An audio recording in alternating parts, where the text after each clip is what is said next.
Hey,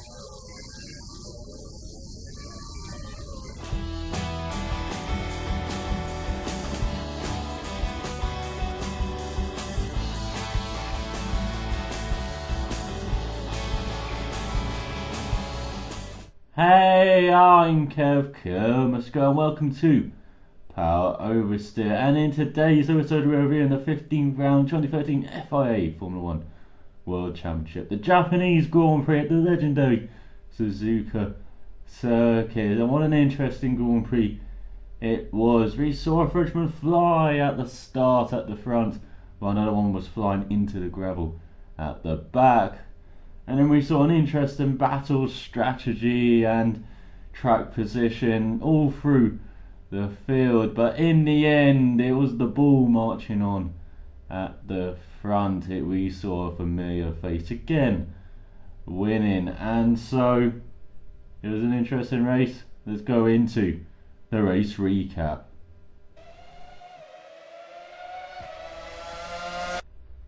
So the race recap for the 2013 Japanese Grand Prix, and before I get into it, I would like to really apologise for this being a mega late review. I've just been concentrating on F1 2013 content, really some that you've already seen, some that is going to appear on the channel soon, so I would like to apologise for this very late review of the Japanese Grand Prix, and hopefully I will get the Indian Grand Prix review a bit closer to the actual event. So let's go back into Power Oversteer and the Japanese Grand Prix. And let's firstly talk a bit about qualifying, and it was Mark Webber on pole ahead of Sebastian Vettel, who had curves problems in qualifying throughout qualifying and a bit in practice as well. On third on the grid was Lewis Hamilton in the Mercedes, doing a very good job ahead of Roman Grosjean, again qualifying right up there in the Lotus, ahead of Felipe Massa and Nico Rosberg. Then it was Nico Hülkenberg in 7th, great job in his Sauber, ahead of Fernando Alonso all the way down in 8th. Kimi Raikkonen was 9th, with Jenson Button in the top 10. His teammate Sergio Perez was right behind him, with Paul di Resta doing quite well in the Force India compared to lately, especially. He was ahead of Valtteri Bottas, and then there was Esteban Gutierrez all the way down in 14th. Pastor Maldonado in 15th. Then the Toro Rossos of Daniel Ricciardo and John-Eric Vergne, very disappointing qualifying from them. And then we have Max Chilton in 18th, best of the newer drivers for the first time this season. Great job from him in qualifying, with Gidde van der Garde, Charles Pic and Jules Bianchi, who had trouble in practice and qualifying. And then Adrian Sutil was right at the back in his force injury, I believe, with a grid penalty, and Jules Bianchi and Charles Pic also had grid penalties for 3 reprimands after they got another reprimand in Korea. So they had a 10th place grid penalty, just like Webber did in Korea. So the start of the race, and at the front Grosjean flew from 4th place right up to 1st. Lewis Hamilton also got a good start and occupied the middle of the track when passing Vettel into turn 1. The front left of Vettel's ring clipped the rear right of Hamilton's car, and so it punctured the sidewall of the tyre, and so Hamilton had to limp back to the pits. He changed the tyres, but there was too much damage to the floor, and so the car was retired after 7 laps. A disappointing end for Lewis Hamilton's weekend there. At the back we saw Jules Bianchi and Guido van der Garde get together in turn 1, and this was because van der Garde was a bit sandwiched in the middle of those maroushes at the back and just went into the rear ring of Bianchi, and so they both went into the gravel trap. Thankfully fine, and it's just a disappointing end to a already miserable weekend for Bianchi and a disappointing end for van der Garde. Also made good starts, Esteban Gutierrez getting right up there, Daniel Ricciardo for once making up a couple of positions, and Kimi Raikkonen actually slipped back a few positions from his starting grid, so outside the top 10 now. But in the early laps it was all about Grosjean pulling away a bit actually at the front from the Red Bulls of Webber and Vettel. Behind that we had the Sauber of Hülkenberg fighting right up there, and Gutierrez as well, fighting with the McLarens and the remaining Mercedes of Rosberg. And we also had the Ferrari stuck in the middle with Massa ahead of Alonso, and then Massa ignoring team orders in the first stint of the race to let Alonso through. And so the first round of stops then came. We had Grosjean and Webber pitting quite early, especially compared to Sebastian Vettel, who pitted on lap 15, about 3 to 4 laps behind his nearest competitors. So they were obviously going for the 2-stop, but it was unclear who else was at the front. And so those laps, caught Vettel up to the back of Webber a bit, but Webber was holding his own in that second stint. Further back, we saw Daniel Ricciardo on hard tyres, made his way up to 4th, and we had a bit of a Ricciardo train for a bit until Nico Hülkenberg finally made his way through in the 130 yard down the inside. We were behind that. We saw Alonso pass Massa, finally got him to the defend into the Casio triangle. At the end of that, got better traction at the last corner and DRS'd him down the front straight, and Alonso then made it past Ricciardo after he got compromised by Hülkenberg. Just took advantage and DRS'd him down the front straight again. And then further back behind that, we saw Gutierrez and Raikkonen have a bit of a fight after Gutierrez made a move down the inside of Massa at Kobayashi corner, as I like to call it, that hairpin after the Degners. But he couldn't make the move stick, and then he was defending from Raikkonen in spoon, and Raikkonen made his way round the outside of Gutierrez into the 130.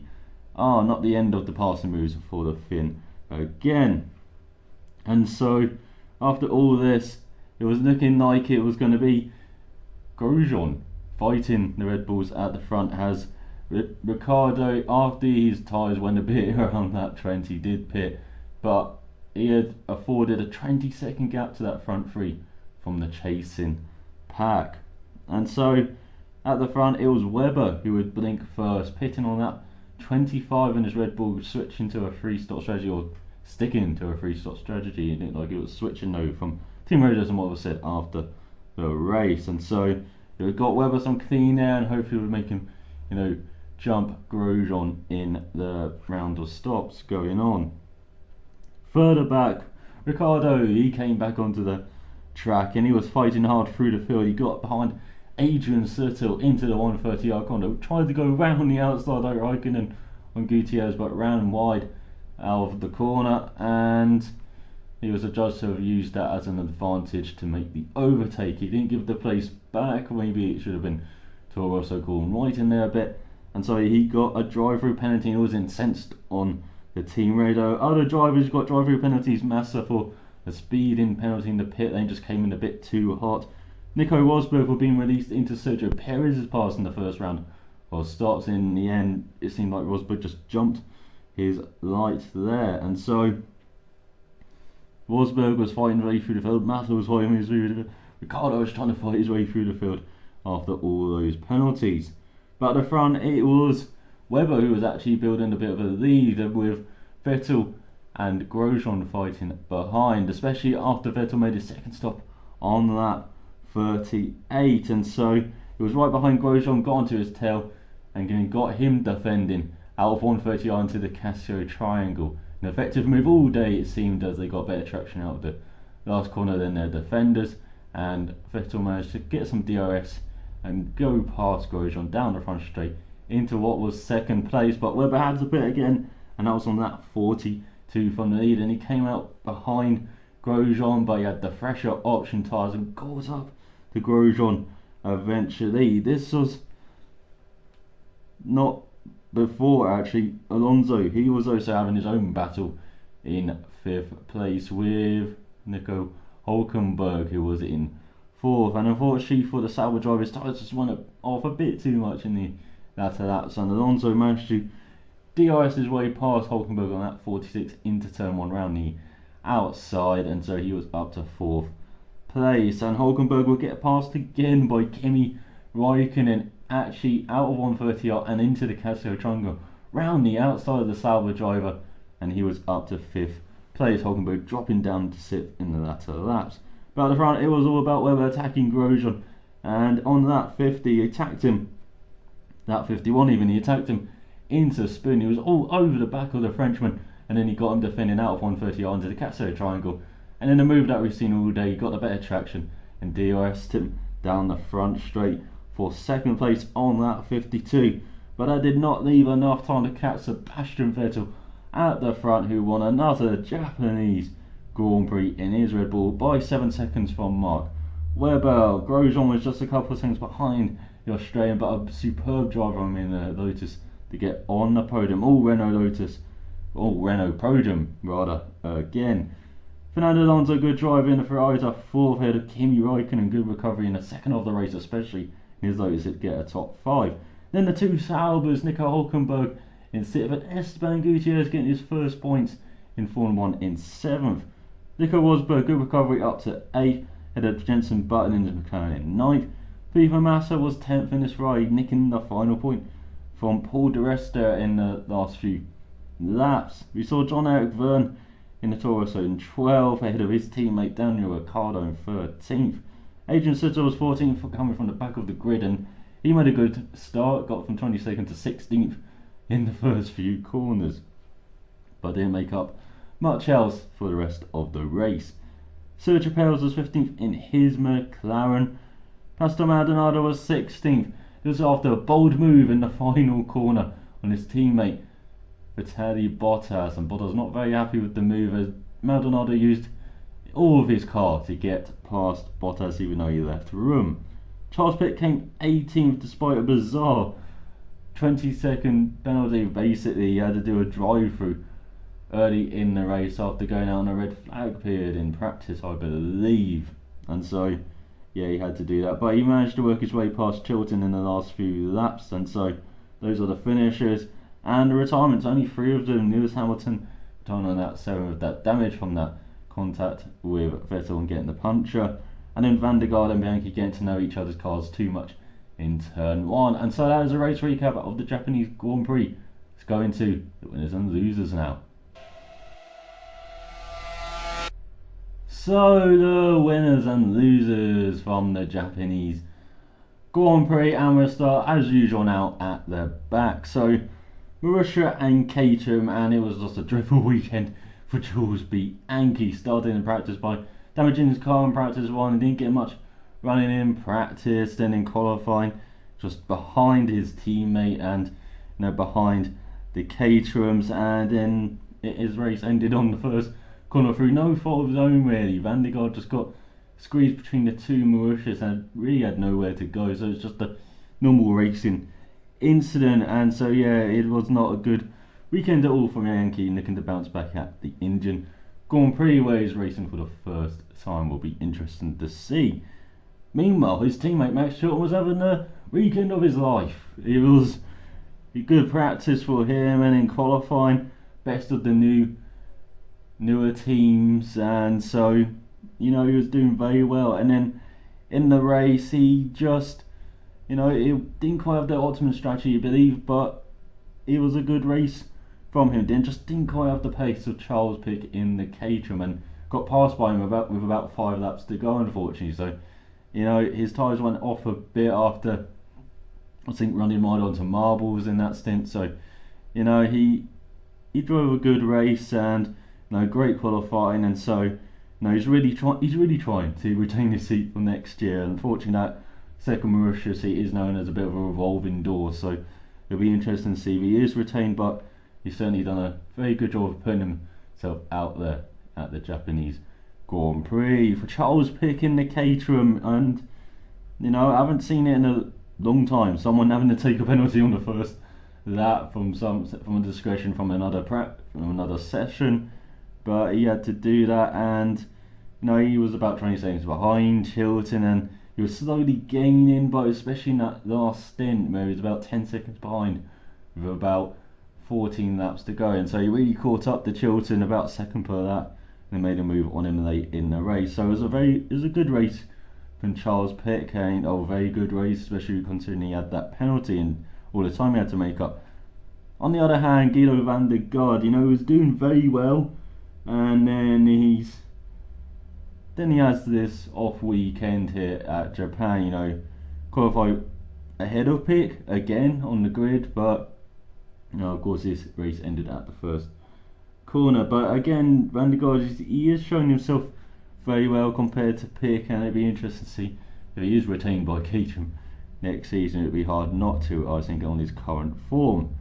So let's move slightly up the field to Williams, and you know, they didn't have the pace at all during the race. You know, better pace in qualifying, and Bottas did a very good job out qualifying Maldonado to get 13th on the grid.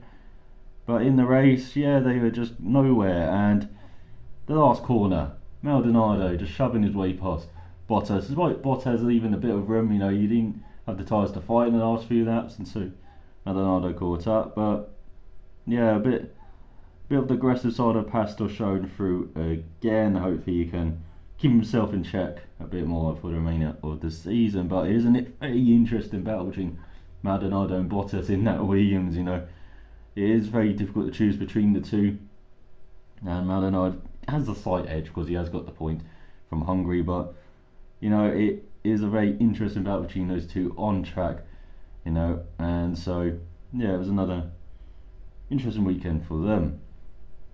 And then we have Toro Rosso and 12th and 13th, you know, Verne, not much happened in his race. He had quite a quiet race in 12th, and Ricciardo, I know he's incensed at that penalty, but it was the right decision. You know, if he didn't run wide, he just carried too much speed into that corner. If he didn't run wide, he wouldn't have made the move, frankly. So how can you not complain about that penalty? So yeah, I think that was the right penalty for Ricciardo, and it ruined his chance of getting some points. You know, he did a brilliant first stint on those hard tyres, got himself up there on the edge of the fringe of the points, you know, battling to till, and yeah, it just did not work out for him at all with that move, and that really cost him some more points. And that was after, you know, late in the racing career when they had those brake problems, Toro Rosso, and again that cost him some points. So not the best two races, but the pace is there to get some points, and just like the end of every season, Toro Rosso are there challenging for some points, but they did challenge for a bit more to catch up to Sauber in front of them. And then we have McLaren. Let's talk about them. So Sergio Perez in 15th. He had a bit of a puncture after fighting Rosberg, and that really damaged his race, and that's why he's down there in 15th and not up there in 10th, maybe nicking the final point from Massa. And you know, this is after he had that pit incident with Rosberg in the first stint. So he really must not have liked seeing Nico Rosberg during that race.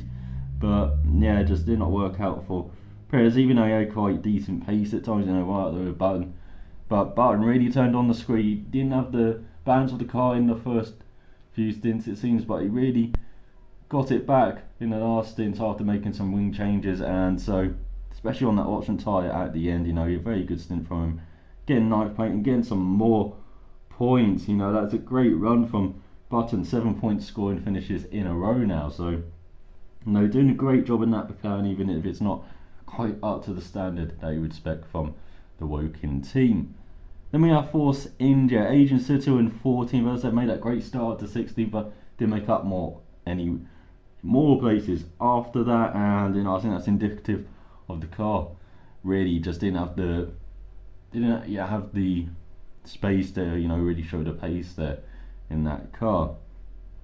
But Paul Di Resta did for most of the race, and he did a very good job, especially after the run he's had in his finishes. He didn't finish 4 races before then, actually 5 races before then, and so to get a finish in 11th, just outside the points in the Force India, not to get lapped as well, and you know, he's only less than 10 seconds behind Massa at the end. So you know, it was a good job from Di Resta, and they need to do more drives of that just to stay in F1 and make Force India retain him. So yeah, it'll be interesting to see how the rest of his season going. And of course, Force India going to the home race in India next time, out them in Newcastle and Press there.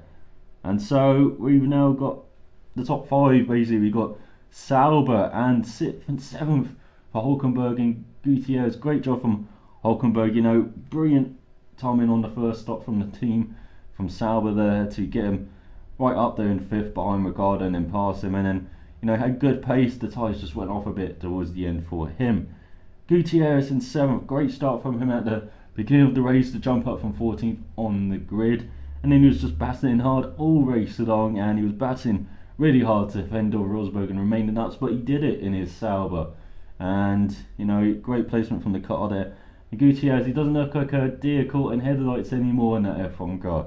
It was a very professional drive from him, you know, it was a very mature drive from him in that race, and he's really come on in the second half of the season, and so, you know, he's starting to look like he belongs in F1, and that's what you want to see from a rookie. You know, his last 5 races, 14th, 13th, 12th, 11th, and he's leaped up to 7th now in that style and got his first points in F1, so great job from Gutierrez. And, you know, he's really come on strong since the beginning of the season when he just looked like he was going to chuck it in the scenery or chuck it into a car, and so, yeah, very good job from Gutierrez and Hulkenberg in that Sauber. Peter Sauber's 70th birthday, happy birthday to him, and, well, it's about over a week late now, but yeah, it was a great job from Hulkenberg and Gutierrez there to celebrate that birthday. And so we go to Mercedes, and Lewis Hamilton just unlucky at that start. Those kind of contacts shouldn't puncture a tyre, they really shouldn't.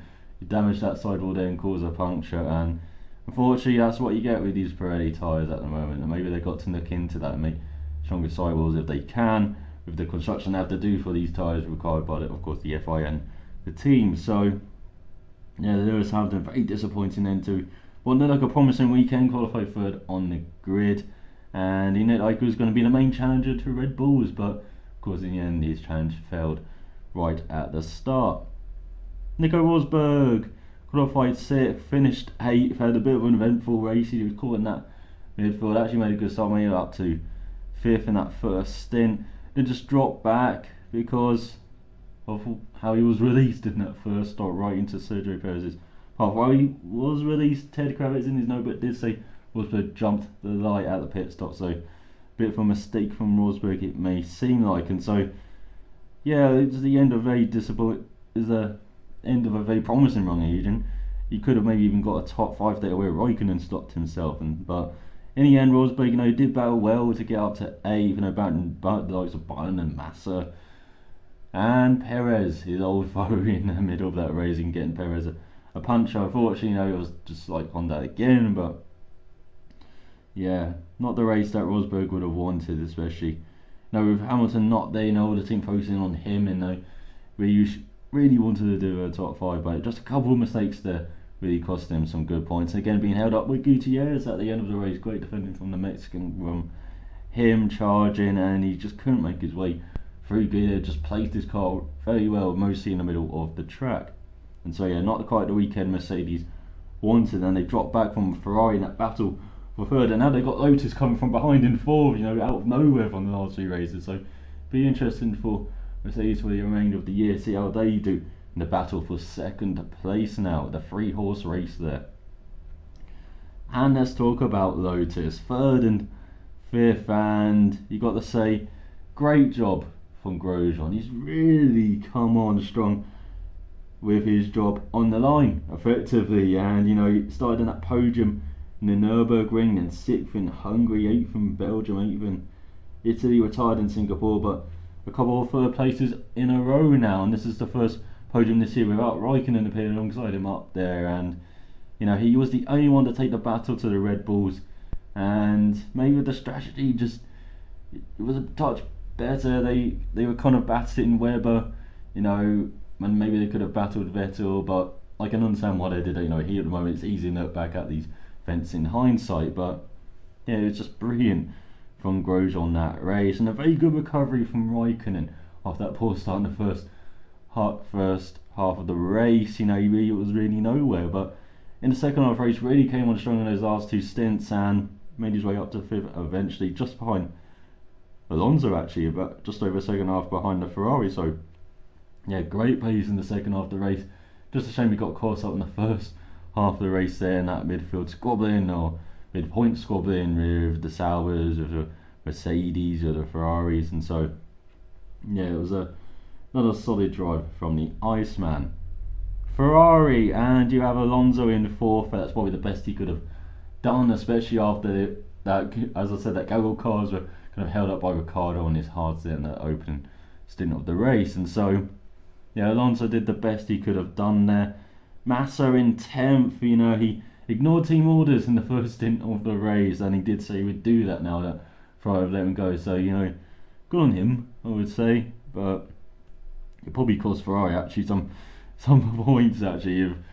Well, not points, but you know, maybe Alonso could have even challenged that front thing. You know, if they let him go in that first stint and he made moves on Hulkenberg, and you know, maybe even jumped off Ricardo quite early on, could have had that clear air. And so, yeah, maybe the big picture didn't help the team, but it was good on it's good on Massa. And unfortunately, that drive through for speeding in the pit lane, the first time he's ever done it, he says, and just came in too hot. And yeah, it just cost them a couple of points there. Probably cost them 8th, you know, or even 7th, you know, ahead of Gutierrez there. And yeah, it's a shame for Massa. He's just not working his way, is it? He's just not quite working his way. He's getting solid points finishes now, but you know, is it enough to save his F1 career for next year? It'd be interesting to see if it does. So now we go to Red Bull and Vettel. What can you say? Just another imperious drive and 5 wins on the chart. It could have even been 7th if it wasn't for Hungary finishing in 3rd place there. And you know, Lewis Hamilton being very dominant that weekend. But yeah, 5 wins on the trot. Now he's got 2 Grand Slams in that run as well, showing how great him and the car are in that run. So, and he's going to India where he got one of those in 2011. They had every race that got the pole, got the fastest lap, and so yeah, he's just looking like he is going to clinch a title in India, you know. And what better track for him to get it out where a track he's just dominated in the last 2 years, and it's very hard seeing that he won't do it again. And for Mark Webber and the other Red Bull, well, it was all about the strategy, wasn't it? It was about switching it to the free stop on that 25 when his lap times were very good, and he was keeping the tyres in check, it seemed. And so yeah, it was a very curious choice. But looking back, yeah, everyone's debated whether it was the team strategy to get Vettel in front, and of course it was. Vettel's going for the title. Webber is going to the WEC next year, and he's not in a title hunt.